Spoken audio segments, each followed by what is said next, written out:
check, check. Press, press.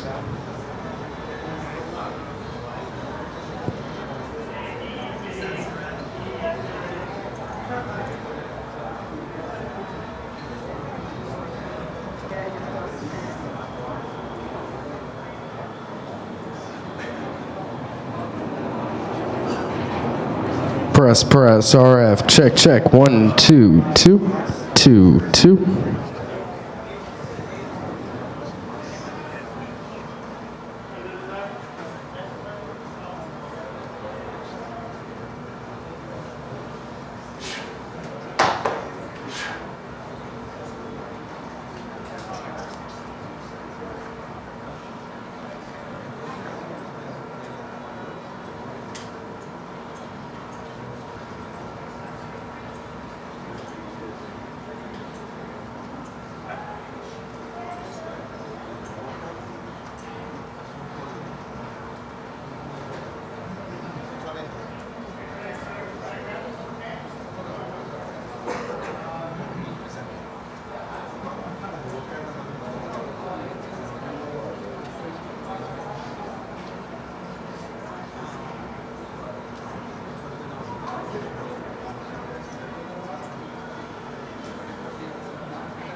This one's for the translator. Is it translator? The green one. Let me put in this. Thank you. Yeah, of course, man. Don't worry.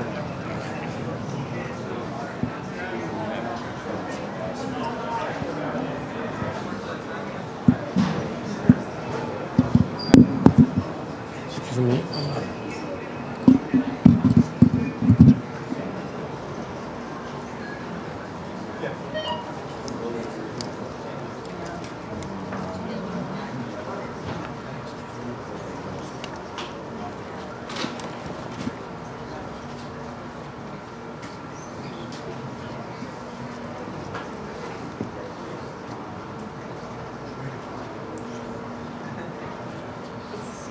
Anything for translator? This was, I think, Is it yours? no.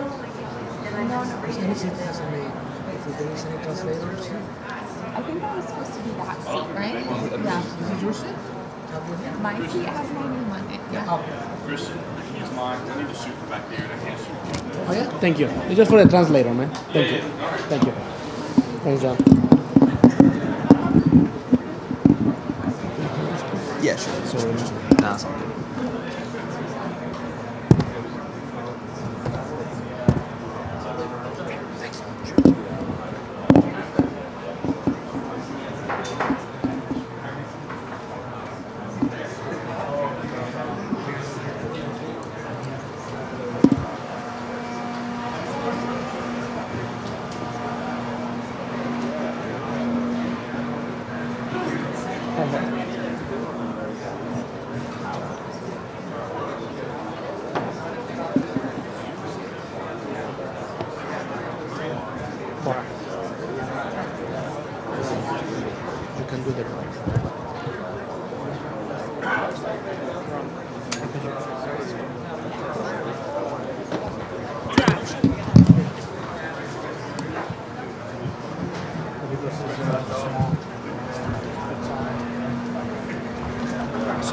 Audio check 2, 3, 4, 5, 6, 7, 8, 9, 10. Audio check. Podium, microphone, press conference 2, 3, 4, 5, 6, 7, 8, 9, 10, 9, 8, 7, 6, 5, 4, 3, 2, 1. Audio check. Podium, mic, press conference.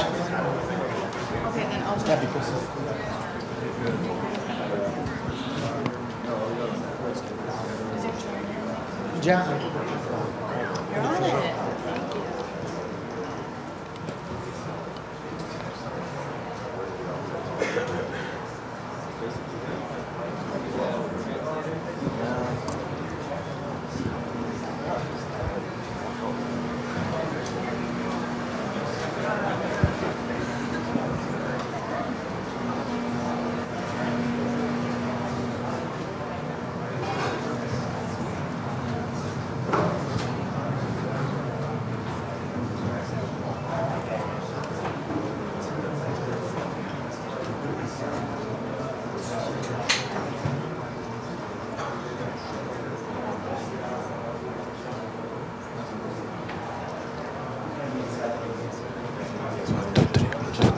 Hey, hey, press RF. Press. Check. 1, 2, 2. Press RF. Check. Hey, 1, 2. Press RF.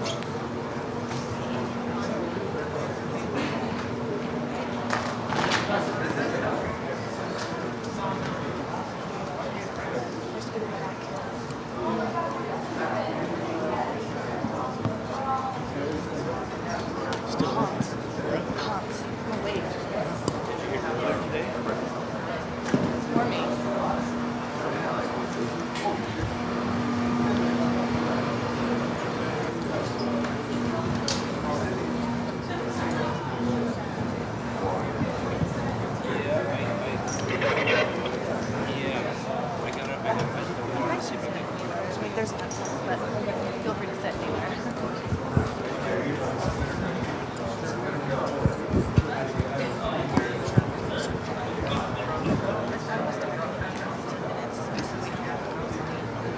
First time in a long time that I get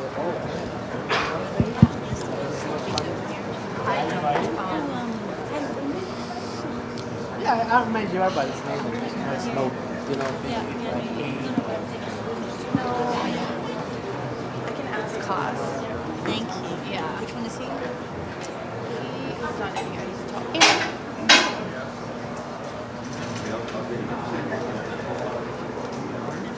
Perfect. Yeah, no problem. Bien, cachadito, They're good.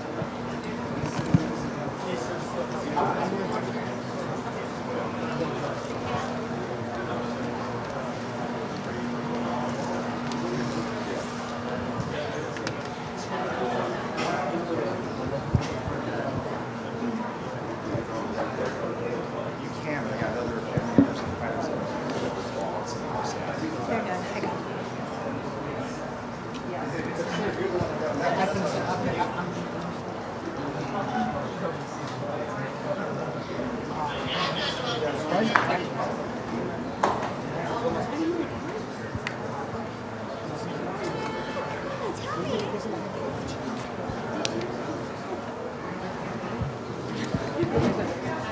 Es que viene detrás tuyo.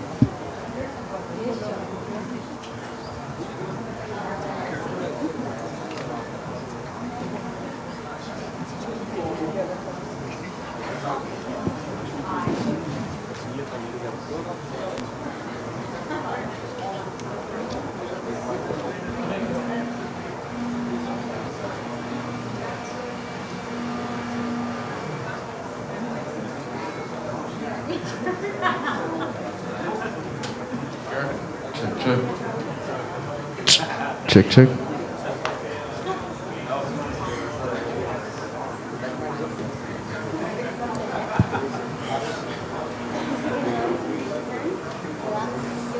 creo que no es intern. Pero su cosa, esta, dice intern.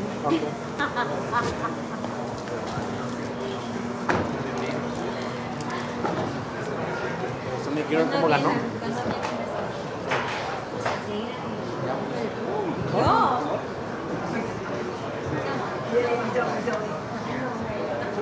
Check, check, check. Press RF, check 1 2 2 2. Check, check. Press RF, check, check. Hey, hey, 1 2 2 2 2. Should be mic. Check, check, check. 2 2. Press RF, RF.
Yeah, actually I'm gonna stay, you know, I'm gonna be here. Very tight, you know, ace.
from the fuel?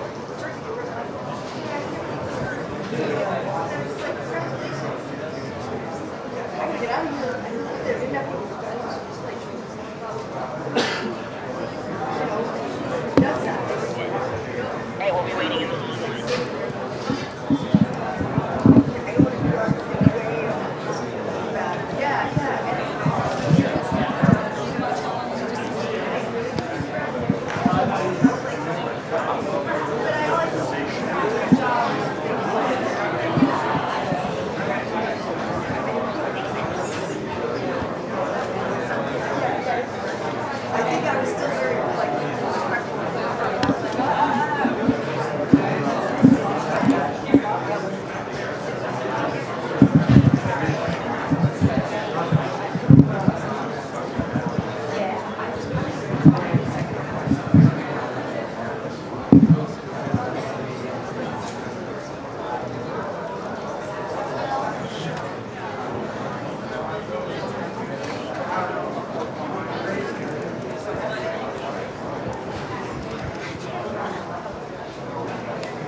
All right, everybody. Rondo will be here in 2 minutes. We sold out tonight 15,525 tickets, a gate of $1.4 million. The bonuses tonight were $50,000 each. Submission of the night, Robertson. KO of the night, Lawler. And fight of the night, Bermudez versus Grice. Congratulations to all of them. They won $50,000 each. Good job. We got the first question. Kevin Ioli. Question for Liz. Liz, when you got Ronda's back there and you were going for the choke and then a neck crank, did you think you were close at any point? And can you talk about what was going through your mind at that point? Yeah, neck cranks are always hard to pull off. I mean, if the person has a lot of heart and they can fight through it, then like she did, she was successful. And then I bear it down where I have teeth marks, actually, from getting on her mouth, thinking that maybe I could get her to tap just by knocking some teeth out, but it just didn't quite work out. And then when you were on the ground, you were able to defend against the armbar for quite a long time. And, you know, obviously you had practiced that. Can you talk about sort of where she ended up getting you? Did you make a mistake, or was it just a good technique on her part? No, she had great technique, and she kept alternating how she was trying to pull the armbar, and ultimately she got it. And then last question for you, did she surprise you with anything? Was she stronger than you thought, quicker than you thought? Was there anything about her going into the fight that you had a preconceived notion on that you changed from being in the cage with her? No, she came out exactly how I expected. Good. Great fight. Dana, I was just wondering your reaction to the main event. And, you know, when Liz got her back, that was really a dramatic moment. What was going through your mind? It was awesome. I mean, anybody who's ever rolled before knows when somebody gets your back and puts that on your jaw and on your teeth and on your face, that is no fun. I don't think Ronda's going to be eating a lot of food at her after-fight party tonight. And then last question, I'll give the mic to someone else. What was your take on the Henderson-Machida fight? And, you know, obviously the crowd didn't like it. You know, what was your take, and will Lyoto get the title shot that you promised? That's one of those fights that, you know, the first round, how you score the first round, tough to score. Lyoto gets the top position and drops a few bombs before the end of the round. Second round was in the third round, neither one of them did anything the last 3.5 minutes. So it's anybody's fight. I gave it to Machida barely. And does he get the title shot now still? Yeah, he just beat the #1 contender, which would make him the #1 contender.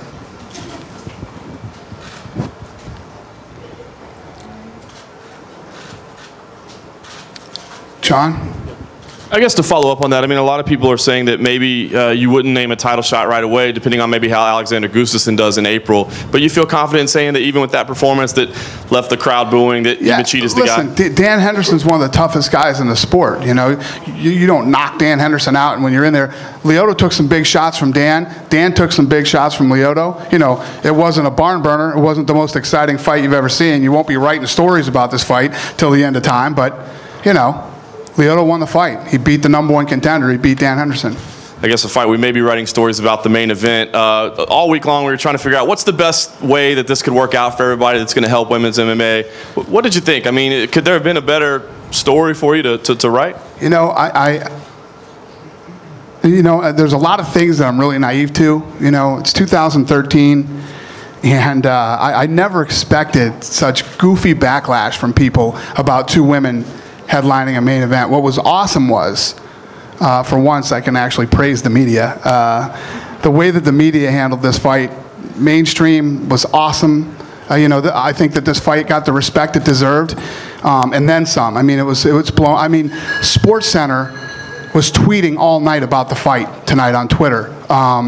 And they were the front page of CNN and Sports Illustrated and ESPN.com. And just the way that the media treated this fight was amazing. I really respect the way that this fight was treated. And then those two went in and delivered tonight.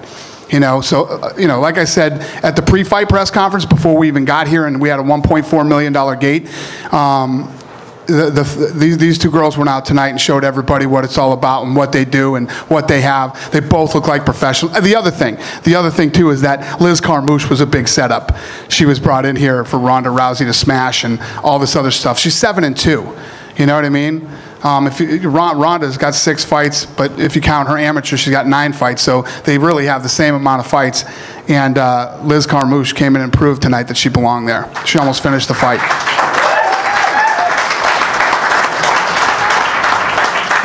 And one final question, if I could. I know that cuts have been a big discussion this week. Mr. Grice has been through a rough stretch, but that was one heck of a fight. Is it safe to say we'll see him again? Yeah, absolutely. Yeah. Listen, just you know, the cut thing. When I told you guys we're over 100, that's an absolute fact. And me and Joe Silver are talking about this tonight. There's going to be a night when we put on a card where there are going to be 15 guys we cut, and then there's going to be a night where we put on a card where we don't cut any of the losers. You know what I mean? Like when these guys came back after that fight, you know, obviously he was really upset. I said, that's one of those fights that there's no loser. There is no loser in that fight. When you turn on your TV set and you put down your money or you buy a ticket, that's what you expect to show up and see. As a fight fan, those are the kind of fights you want to watch. And those are the kind of fights guys won't get cut. It's pretty easy, pretty simple. Got a question for Dennis and for Matt. First, Dennis, what were you thinking in that third round when you were blasting away with uppercuts and this man would not go down? This dude is tough. Man, I was drilling away and he wasn't dropping. I'm like, man, would you fall down already? And Matt, for you to be involved in that kind of a fight, you know, like Dana just said, you know, it's not hurting your stock at all, but, you know, how do you feel coming out of it?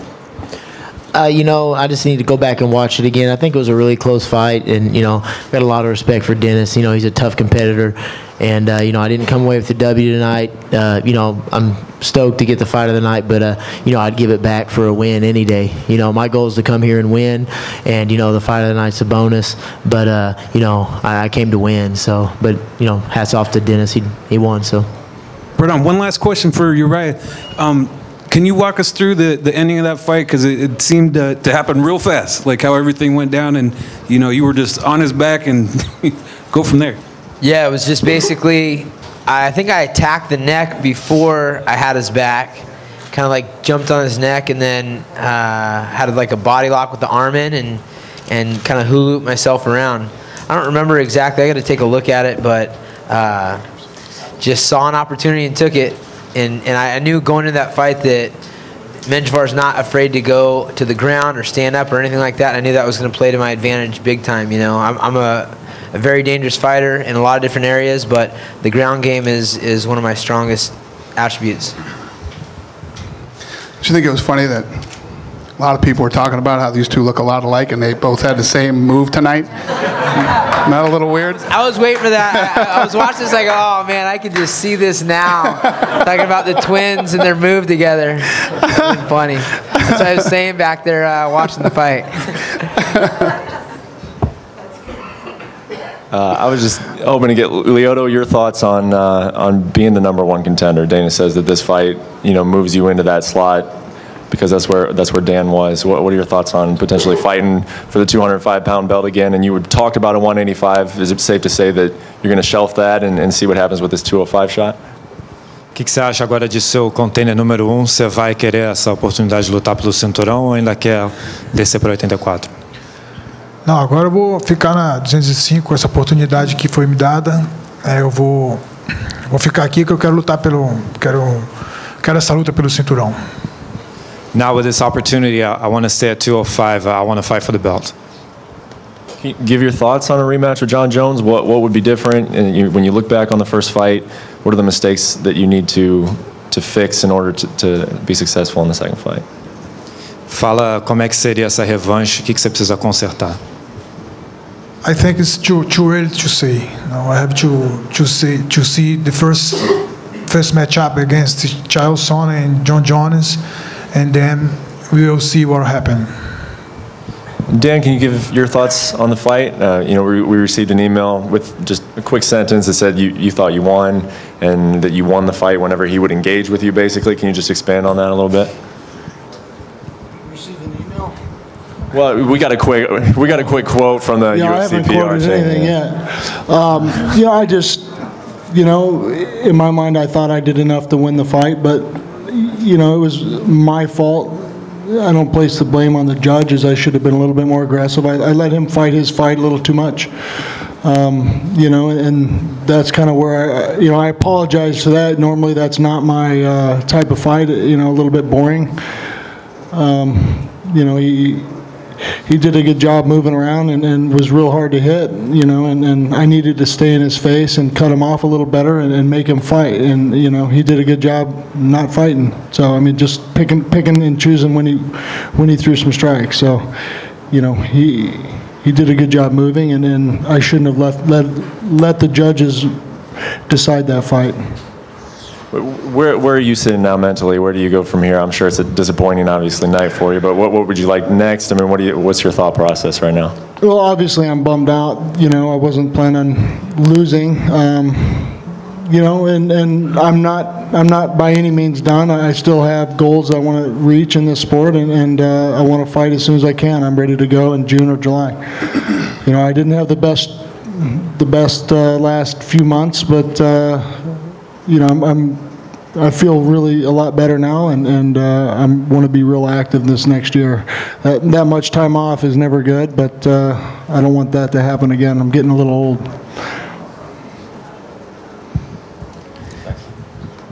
Dana, if you could answer, please. You had mentioned that Liz Carmouche was kind of brought in to be a role player here to, be the opponent for Ronda Rousey, and she had a grid showing tonight. I know you said that means that she belongs, but how much does that loss on her record, does it impact things? Do you have things in mind for her and how that moves her forward? She's in the UFC, and she's one of the best in the world, and see what happens next. Yeah?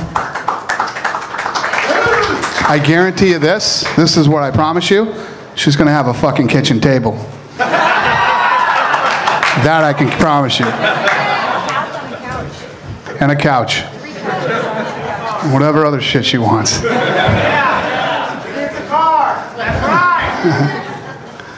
Liz, can you take us to the last couple of seconds of the fight and describe as precisely as possible what the armbar was like?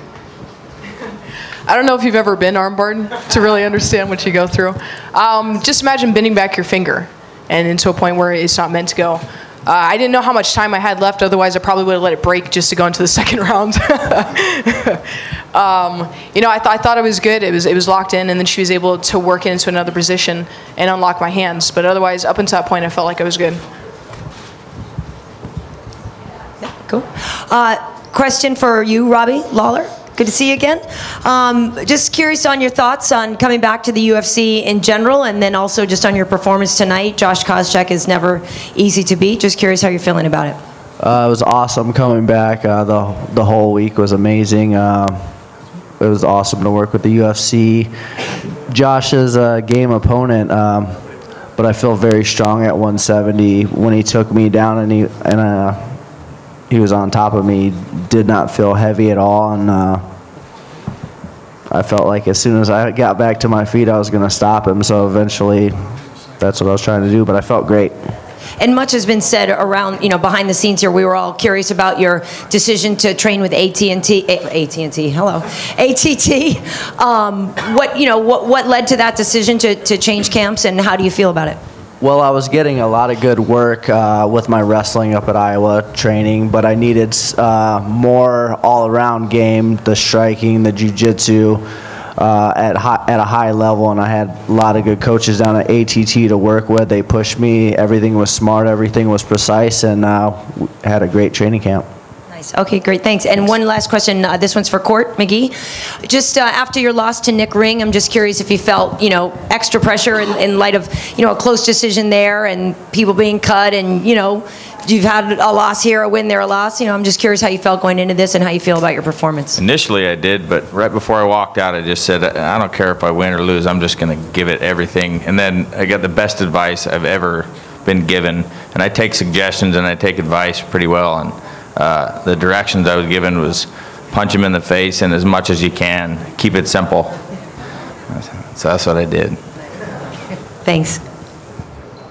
Dana, as far as the promotion of this fight, of the main event, is there anything that surprised you, or as far as anything that, any point where you thought maybe it turned the corner?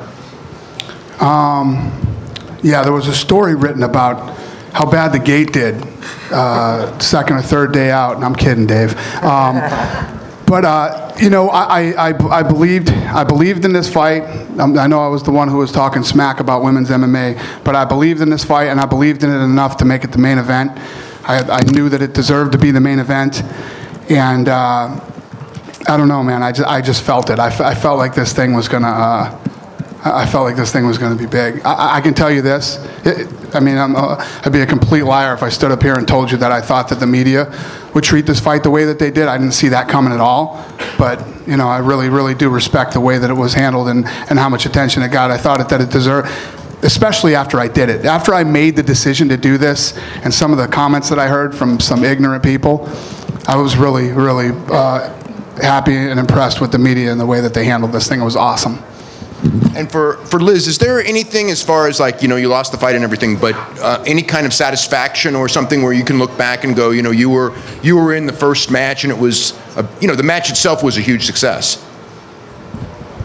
Yeah, of course. I take away from it that I gave her a run for her money and I had her there for a second, and I'm honored just to be a part of the UFC, and I take that away. This is a monumental mark in history, and to participate in that is just. Words can't even explain. But of course, I'm my hardest critic, and I'm hoping for more and looking forward to coming back to reclaim myself. Dana over here. I was curious if you're looking at the winner of H.E.A.T and Kat Zingano next to face Rousey. At the winner of what? The H.E.A.T and Kat Zingano fight to face Rousey next. That would make sense. And how long do you think it'll take with the UFC ranking system with the women to finally be ranked in the categories that the UFC currently has? Well, it's not like all these girls came out of nowhere. The media that covers this sport knows who these women are and knows what they've done. I think the rankings will be out on Monday or Tuesday or whatever day we're doing them on. Oh, so they will be included in this portion? I think so, okay. Yeah. Great. I don't know the answer to that, but if the answer was no, the answer is yes now. Hi, this question's for Liz. Your army of fans, the Lizbos, were out in full effect tonight. I want to know what you have to say to them. All I have to say is thank you. They really made this fight possible, pushing on Twitter, and thank you for making the show that you guys did. I really appreciate it. And one more question. Just for the record, it had nothing to do with Twitter. Yeah, I know. It had nothing to do with Twitter. It had to do with her. Absolutely. Who she is and what she's done. Do you have any advice for the girls coming in, since you've paved the way tonight? Do you have any advice for them? Yeah, absolutely. If they have a dream, pursue it with all their heart. The only one that can tell them they can't do something is themselves. So as long as they set their stakes high, they can achieve anything. All right, hey Dana, wanted to get your take on the Koscheck-Lawler finish, and if you thought, a lot of people on Twitter thought that it might have been a little bit early. What was your take on that? What was the question? On the Koscheck-Lawler finish. Koscheck was out. Okay. Yeah, Koscheck was out. It was one of those weird knockouts where he was out, and then Lawler hit him a few more times and woke him up. You could tell when Koscheck got up, Koscheck didn't even know what happened. He had no clue what happened. He watched it on the screen. Okay. And Rhonda, congratulations on the win. And just wanted to ask you, kind of how did your octagon debut kind of feel with your nerves, and was it kind of what you anticipated? Actually, nerves weren't really that bad at all. I felt like right when I was in there, it was like last time I was in there was yesterday. And then the second I walked out, it seems like I was there a million years ago. It's like a weird kind of limbo place to be in, I guess. But no, I didn't feel nervous, not really. And where were you when Liz had that rear naked choke? And it sounds like your mouthpiece might have fallen out, and she has bite marks on her arm. And kind of what happened there? Oh yeah, she had like a cross face. It was across my face, and I actually dislocated my jaw when I was a kid. And so I had like a weird injury there, and she went across and was pushing my mouth guard out, and her arm went past my teeth. So I'm sorry, it was not intentional at all, dude. Yeah, it was a tricky situation to be in, and especially after I saw Uriah earlier that day, and I was just like, uh-oh. So I wasn't worried, but I was very aware of the severity of the situation. Thanks. Question for Lyoto. I noticed you were preparing for Dan Henderson, a wrestler, world-class wrestler with the big overhand right hand, and you brought in Dutch kickboxer Melvin Manhoff. What was the thinking there? What did he bring to the camp to help you prepare for Dan? Qual foi a razão de trazer o Melvin para treinar para cara como um wrestler como que nem o Dan Henderson? Porque mesmo ele sendo wrestling, ele é um cara que ele é um trocador, ele gosta de trocar. Então o Melvin veio aqui para ajudar também nessa parte de trocação. Even though Dan is a wrestler, he likes to strike, and he's got good hands, so Melvin came out and helped me work on my striking. Ronda, I got a question. We've heard the reaction from Dana and Liz about the main event and how you guys really delivered. Can you give us your thoughts on, making history tonight, and, you guys really did deliver? I'm just glad it was a great fight, and I feel like we really did live up to the whole hype of all of it. The place was going nuts, and I'm glad it was a full house, and I'm just honored to be a part of it. This is something really special, and I think it might take a little while to really sink in. Hey, I got a question for Uriah Faber. Uriah, now that you're coming off an impressive win tonight, and you have Henin with the interim belt, and we're still not really sure what's going on with Dominic. Back here for you. So my question is, you've always been on the top of the class. Are you looking to get back in there with Barao? I know you've always wanted that other rematch with Cruz. What's on your mind as far as what you want next?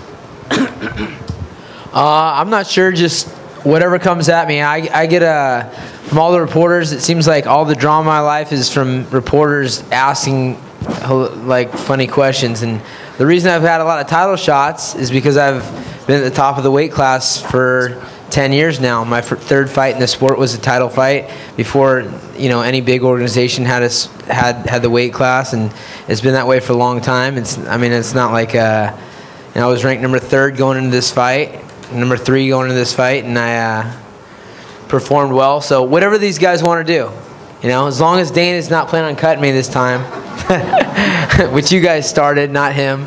But, I'm just ready to fight whoever. I felt great going in this fight. I keep getting better and better. I feel like, I get more comfortable with my stand-up. And it is true that our sport is getting tougher and tougher. You've got these young kids that are growing up and eating and breathing.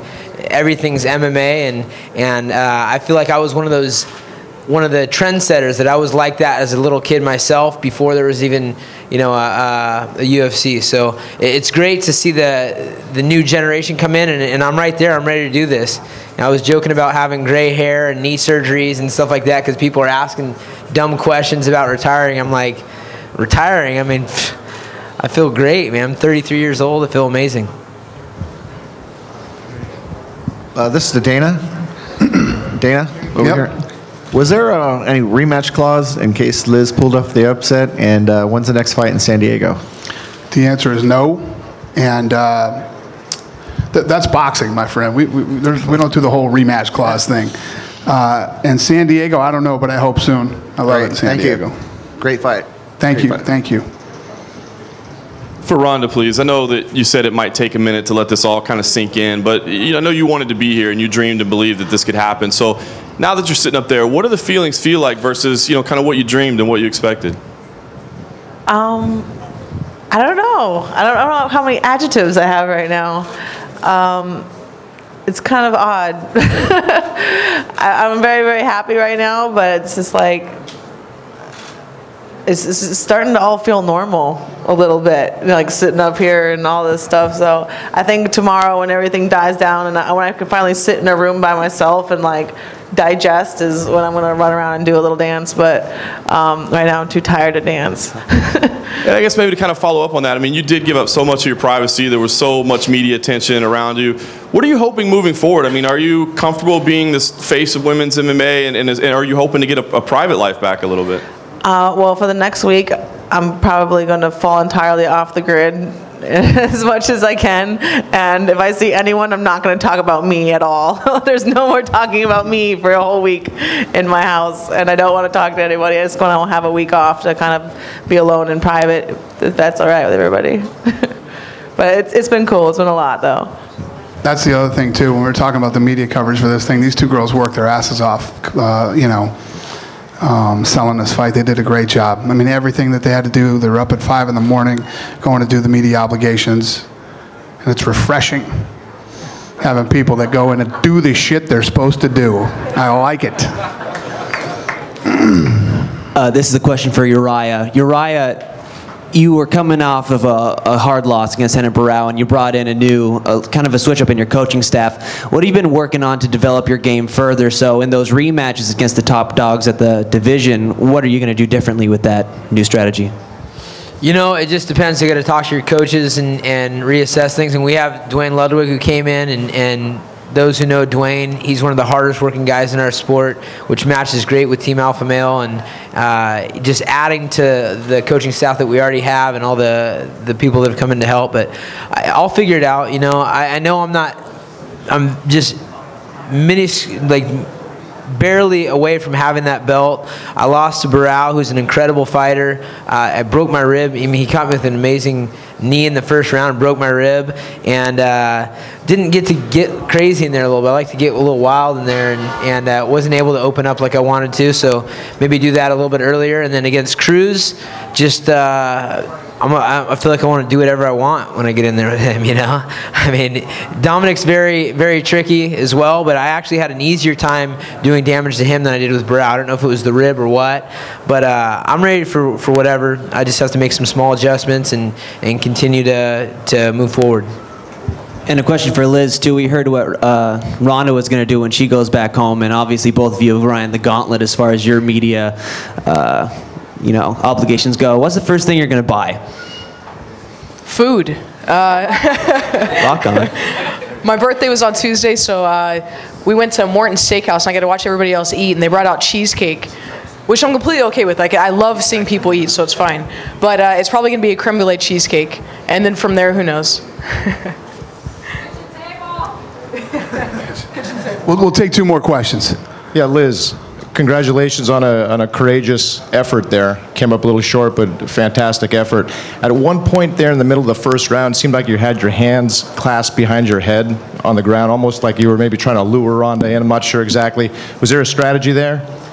No, it's always common practice for us when we get to the ground. You don't want to keep your head undefended, because if she throws a kick and it lands, or throws a punch, then your head has nowhere to go except the mat, and then you can get knocked unconscious for something that you ultimately could protect yourself from. One more question. Who's got the last one? Question for Ronda. Ronda, the other day when Dana put the belt on your shoulder, you frowned at him and you didn't seem too happy. Was it a little better scenario to grab the belt tonight when he gave it to you? Yeah, I mean, when he first told me that we were gonna do this, I told him that I wouldn't feel like the actual UFC champ until I won a fight in the octagon and he personally put the belt on my waist. And so yeah, I really feel like I can comfortably live with calling myself that title now, but I was a little bit uncomfortable before, and I wouldn't hold the Strikeforce belt before, even after I'd won it. It's just kind of I want to feel like I'm on the same ground with my opponent when we come in, and not like I'm coming in at an advantage, because I'm not. And then the last question I wanted to ask you, there was a lot of critics out there, even people saying, who wants to watch somebody armbar another person in a minute? Do you think that, the performance you gave tonight, you fought off a very, good opponent, you almost had a submission, and then you did other things. Do you think that that kind of vindicated in any way yourself and made the critics have to say, hey, you're wrong? Well, from the sound, of what the crowd was like tonight, it seems like everybody was really happy and they liked the show, and the critics are going to criticize regardless. That's why we call them critics. So all the people that had a good time tonight, I'm happy you were entertained. So I really want to say one more time, I really want to thank all the media for all the support for this fight. It was incredible. It was awesome. Thank you very much. Have a great night.